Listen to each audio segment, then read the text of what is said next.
ఒక ట్రాన్స్ లోకి తీసుకెళ్ళడం అన్నట్టు. బైబిల్ మాత్రం ఇలాంటి మాటలు వచ్చినప్పుడు ఆ ఒక వాహనం ఎక్కమని చెప్పి ఇగో ఇది చూడండి, ఇంకా ఇంకా కామెడీ ఉంది చూడండి. బండి ఎక్కమని ఏమన్నారట? బండి ఎక్కమన్నారట దైవదూతలేనా? గుర్రం బండి, గుర్రం బండి ఎక్కమన్నారట. అప్పుడు ఏమైంది? వచ్చినప్పుడు ఆ ఒక వాహనం ఎక్కమని చెప్పినప్పుడు ఆ వాహనం నేను ఎక్కినప్పుడు ఆ దేవదూతలు కూడా అటుగా ఇటుగా ఒకరు కూర్చొని ఉన్నారు. అలా ఆ యొక్క ఆ బండి వెళ్ళిపోవచ్చు, వీడియోలు అన్ని ఉన్నాయా? బండి అలా వెలుచు ఉండగా చాలా దూరముగా వెళ్ళిన తర్వాత ఆ ప్రాంతంలో ఎలా ఉందంటే ప్రియులారా, చాలా అందమైన చూడండి ఒకసారి. బండి ఎక్కమని తెలియపరిచినప్పుడు ఆ ఒక వాహనం ఎక్కమని చెప్పినప్పుడు ఆ వాహనం నేను ఎక్కినప్పుడు ఆ దేవదూతలు కూడా అటుగా ఇటుగా ఒకరు కూర్చొని ఉన్నారు. అలా ఆ యొక్క ఆ బండి వెళ్ళిపోతూ ఉన్నది, గుర్రపు బండి వెలుచు ఉన్నది. అలా వెలుచు ఉండగా చాలా దూరముగా వెళ్ళిన తర్వాత ఆ ప్రాంతంలో ఎలా ఉందంటే పిల్లరా, చాలా అందమైన ప్రాంతం. మనం గృహాలు చూసాం, చాలా అందమైన గృహాలు కట్టబడుతూ ఉన్నవి చూసాం. కానీ ఈ యొక్క రథంలో ఈ గుర్రపు బండి ఎవడన్నా గ్రాఫిక్ మొహం కూడా తిప్పుతున్నట్టు చూడండి, నల్ల కూర్చున్నట్టు మొహం తిప్పులో వెలుచు ఉండగా ఆ యొక్క మరి చాలా దూరంలో వెళుతూ ఉన్నప్పుడు అనేకమైన గృహాలు, చాలా గృహాలు, అందమైన గృహాలు, ఒక బంగారపు రోడ్డు వంటిది నిలిచినది. అటుగా ఇటుగా గృహాలు కట్టబడి వాటికి తాళములు వేయబడి ఉన్నాయి. చాలా అందంగా ఉన్నాయి పిల్లరా. అటుగా ఇటుగా చూస్తూ ఉండగా చాలా ఒక్కొక్క ఏంది ఇది ఇప్పుడు వినిపిస్తామా? మనం అయినది మధ్యలో ఆప్తిమా? వినిపించాం. ఇప్పుడు ఈయన ఏమంటుండంటే మాట్లాడగా ఇంకేమైనా ఉందా చూపించాల్సింది? మనం తర్వాత డిబేట్ లోకి వెళ్దాం. వేరే ఈమె ఏం చెప్తుంది అంటే, అమావాస్యల నాడు ప్రార్థనలు చెయ్యాలి అర్ధరాత్రులు. ఆ ప్రార్థనలోకి వచ్చిన వాళ్ళకు మా ఆయన చనిపోయిండమ్మా, మా వాళ్ళ ఇంట్లో వాళ్ళు చనిపోయారంటే ఇంటికి అర్ధరాత్రులు వస్తారు ఒక 10 మంది టీం, ఈ హెడ్ కానిస్టేబుల్ తో, ఈ మమ్మీతో కూడా వెళ్ళి ఏం చేస్తారంటే, మీ ఇంట్లో మీ ఆయన చనిపోయింది కదమ్మా, ఆయన దయ్యమై తిరుగుతున్నాడు, సో మీరు ఒక 10,000 ఇవ్వాలని చెప్పేసి మంచిగా మేము వస్తున్నాం, మంచి మెను చికెన్ కానీ మటన్ కానీ చెప్తారు ముందేనంట. ఆ వాయిస్ కూడా ఉన్నది మీకు పంపించిన. అయితే ఒకసారి షెడ్లని కొట్టుకపోతే నీళ్ళల్లా ఏమంటుందంటే, వీడియోస్ పెట్టాము, ఆ వీడియోస్ చూశారు. మరలా యొక్క మందిరము కట్టబడటం కోసం మీ అందరి ప్రార్థన కావాలని కోరుకుంటున్నాము. ఏడుస్తుంది. అయ్యో, పరలోకానికి పోయినా ఏడుస్తారమ్మా. ఆ సంచులని ఎత్తుకరాపోయినా, బంగారం సంచులని, మదర్ తెరిసాను చూస్తేవి, బంగారం చూస్తేవి, మూటలు మూటలు బంగారం. మరి నువ్వు ఏడుస్తున్నావేంది? ఇప్పుడు ఏడుస్తే ఏంటంటే, అయ్యో పరలోకానికి పోయినా మా దేవత ఏడుస్తుందని ఇప్పుడు అందరూ అకౌంట్లలో డబ్బులు వేయాలి. అసలు వీళ్ళ అకౌంట్లకు సంబంధించిన వ్యవహారం మీద ప్రభుత్వాలు ఫోకస్ చేయాలా? ఎక్కడి నుంచి వస్తున్నాయి? ఇట్లాంటి వాళ్ళు చాలా మంది ఉన్నారు. మనం ఒక్కొక్క వీడియో బయటికి తెర మీదకి తీసుకొస్తా ఉంటే ఒక్కొక్కరికి వణుకుతా ఉన్నది. అండ్ ఇంకేదో అన్నారు మీరు, ఇంకేదో ఆడియో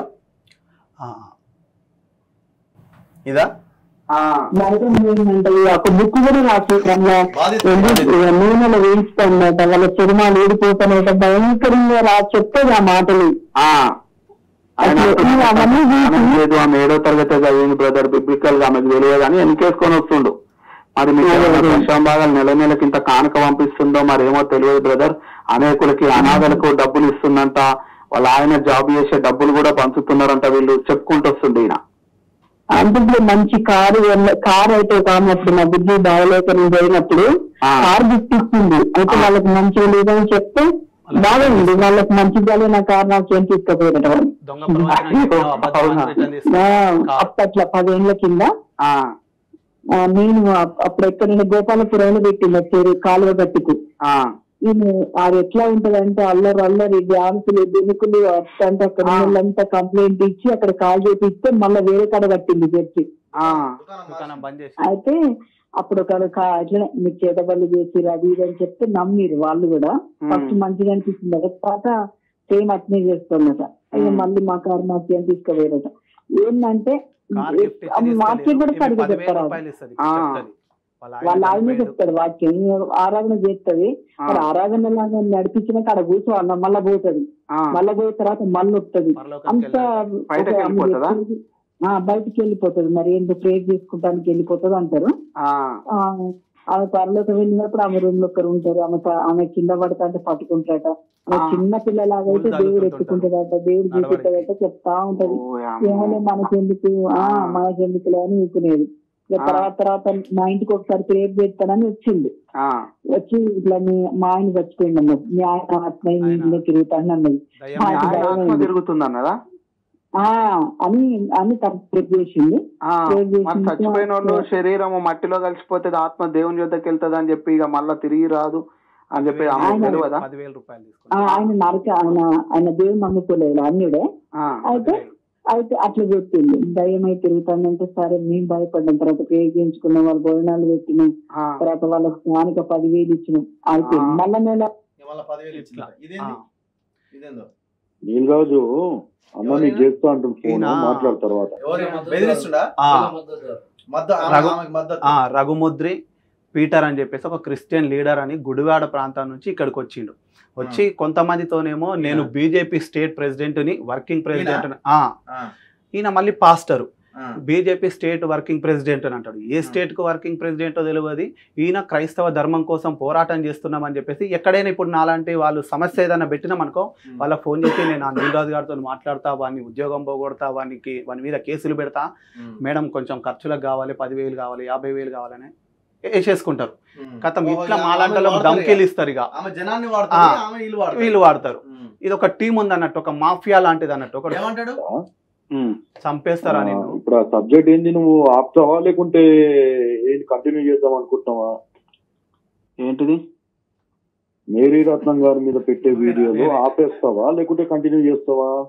మీరెవరో నాకు తెలుస్తలేదు. ఆయననేమో జాన్ మాస్కో సతీష్ కుమార్ ని అడుగు, నేను ఎవరు చెప్తారు. రఘుముద్రి పీటర్. డేవిడ్ అన్న అడుగు, ఎవరో రఘుముద్రి పీటర్ చెప్తాడు.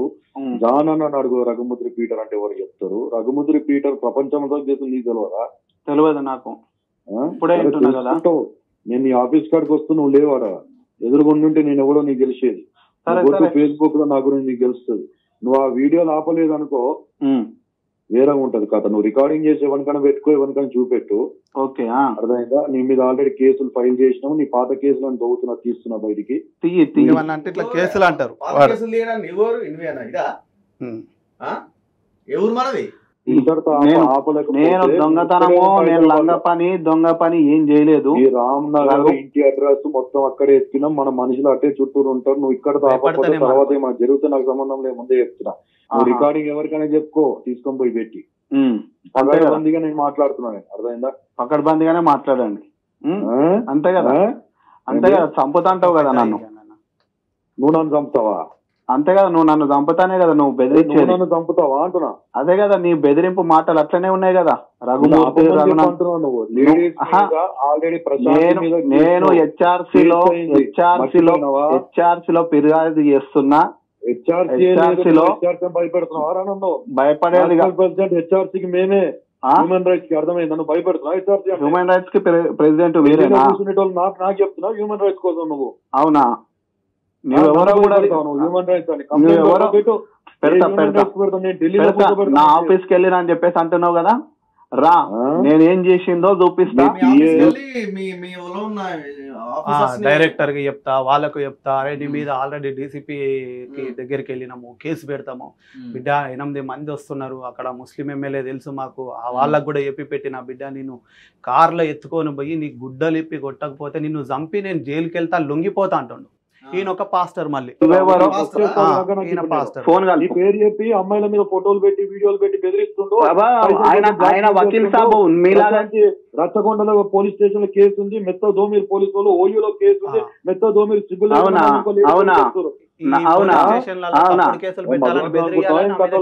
నీ బెదిరింపులో ఎవరికి భయపడము. నేను వస్తా, నీకు ఎదురుగా నిలబడతాను. ఎదురుగానే రా, భయపెట్టుంటా. నేను కూడా చూస్తా. ఇప్పుడు ఈసారి ఉండదు నీ మీద. ఓపెన్ చేపిస్తా, పీడీ యాక్ట్ ఓపెన్ చేసి ఓపెన్ చెప్పి నీకే చట్టాలు బెదిరిస్తున్నావా నువ్వు? నేను ఆర్ఎస్ఎస్ వాళ్ళతో చేయించినావు గానీ నాతో దేవుడు ఉన్నాడు. ఆర్ఎస్ఎస్ అనేటోళ్ళతో వాళ్ళతో వీళ్ళతో దేవుడు లేడు, నాతో దేవుడు ఉన్నాడు. ఆమె చేస్తున్నది వాక్యానుసారమైన బోధ కాదు బ్రదర్. ఆర్ఎస్ఎస్ తెలుసా ఉంటారు అనుకుంటాం సపరేట్ ఇది ఒక్కటి లాస్ట్ దన్న వేరే వాళ్ళని ఎట్లా దమ్కిలిస్తావు. ఇప్పుడు మీకు ఒకటి ఇక్కడ వాయిస్ వినిపియండి. ఏమంటాడు? వాళ్ళకు నేను బీజేపీ రాష్ట్ర అధ్యక్షుడిని అని అంటాడు. వీళ్ళ నాయనది బీఆర్ఎస్ పార్టీ, వీళ్ళ తమ్ముడిది మన మన బీజేపీ పార్టీ, ఈయనదేమో ఆర్పిఐ ఏదో ఒక పార్టీ అంటాడు. వీళ్ళ అమ్మది వైఎస్ఆర్సీపీ. అక్కడ BJP state minority president sir.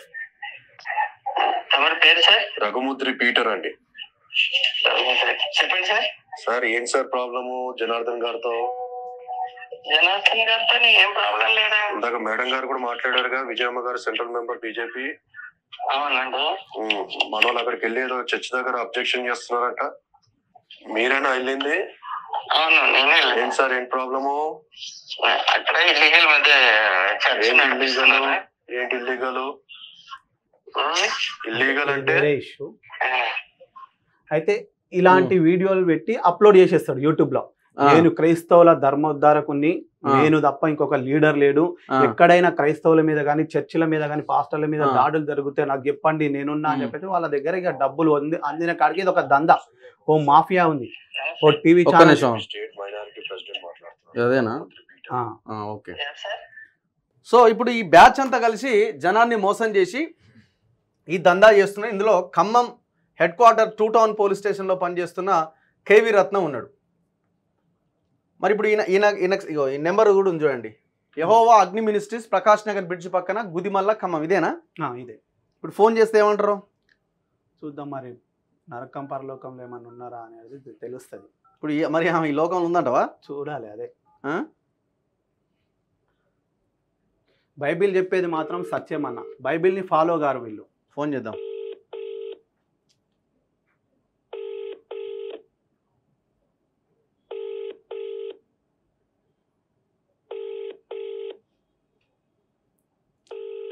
ఎత్తుతలేరుగా. ఇన్ని నెంబర్లు ఉన్నాయి మేడం. ఇట్లా నెంబర్లు ఇచ్చుకుంటారు.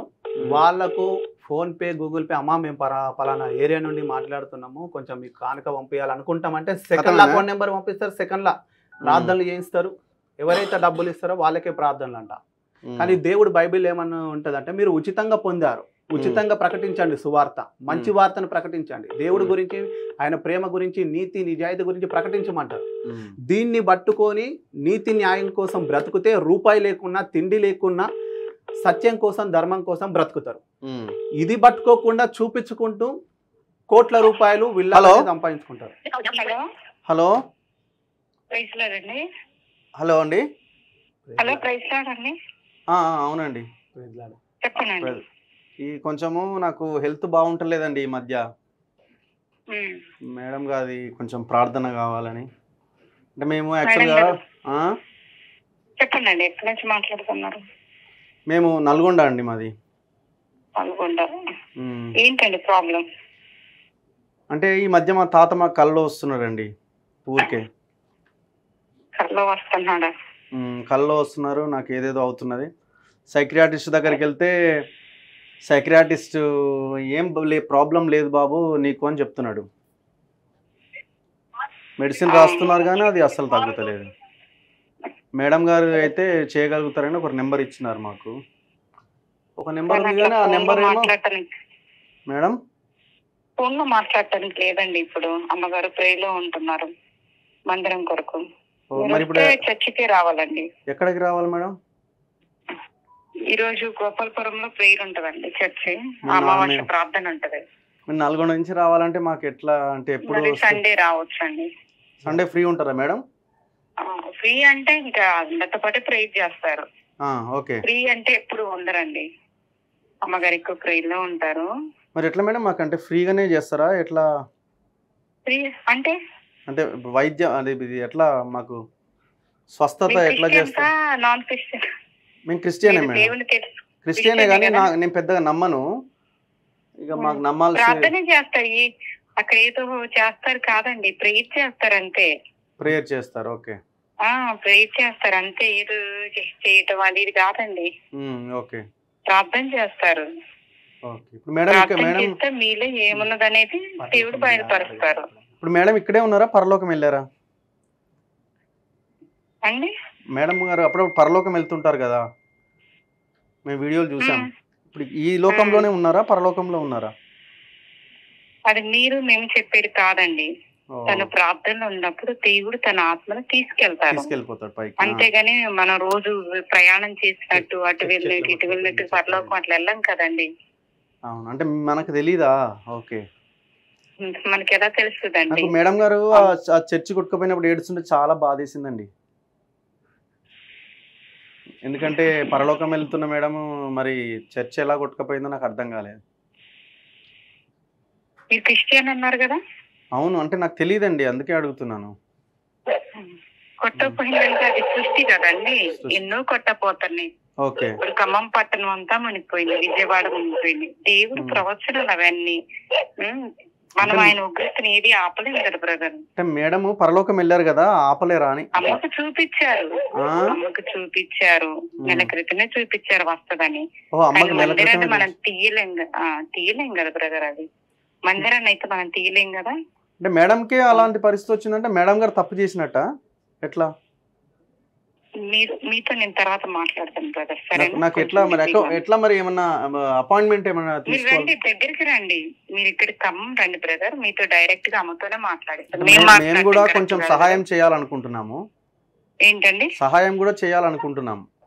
పర్వాలేదు, సరే సహాయం అవన్నీ పక్కన పెట్టేసేయండి. కానీ ముందు మీరు క్లారిటీ దేవుని గురించి, అమ్మ గురించి అంటే నిజం ఏంటనేది మీకు తెలియాలి. ఈ సహాయం ఇప్పుడు ఈ వీడియోలన్నీ గ్రాఫిక్సా మేడం? ఈ బంగారము, ఈ సంచులు ఇవన్నీ ఉన్నాయి కదా, దయ్యం అందరు కరెక్టేనండి. ఎందుకంటే అమ్మకు చూపించింది మనం డైరెక్ట్ చూపించలేరు కదా. ఒక వీడియో అనేది ఎలా తీస్తారు? చెప్తుంటే దాని ప్రకారం చిత్రీకరిస్తారు అంతే. ఇప్పుడు సినిమా వాళ్ళు తీసినా ఎవరు తీసినా అది మనం డైరెక్ట్ చూపించలేం కదా.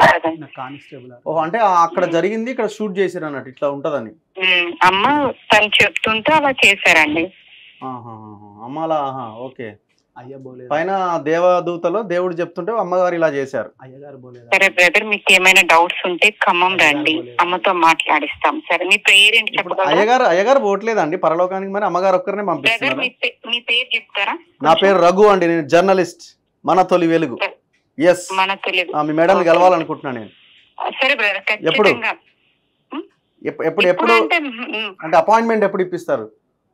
బ్రదర్, మనం తొందరపడితే కాదండి, అమ్మతో మాట్లాడాలి కదా. మేము ఉంటారు కాబట్టి ఖచ్చితంగా తెలియజేస్తాము. ఒక రోజు అని చెప్తే మీరు వద్దరు. గానీ ఇప్పుడు ఎంతో మంది అమ్మని ఇంటర్వ్యూ చేస్తా ఉన్నారు కదా, మీరు కూడా మీకు కూడా ఒక డేట్ అనేది ఇస్తారు ఖచ్చితంగా. Interview తీసుకోమంటారా brother?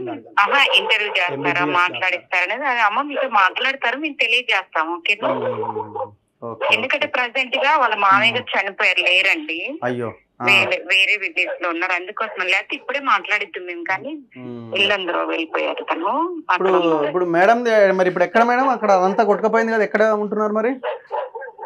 ఏంటండి? ఇప్పుడు అదంతా కొట్టుకపోయింది కదా, మేడం ఎక్కడ ఉంటున్నారు? మేడం వాళ్ళకి ఇల్లు ఉంది కదండి, ఇంట్లో ఉంటున్నారు. ఓకే.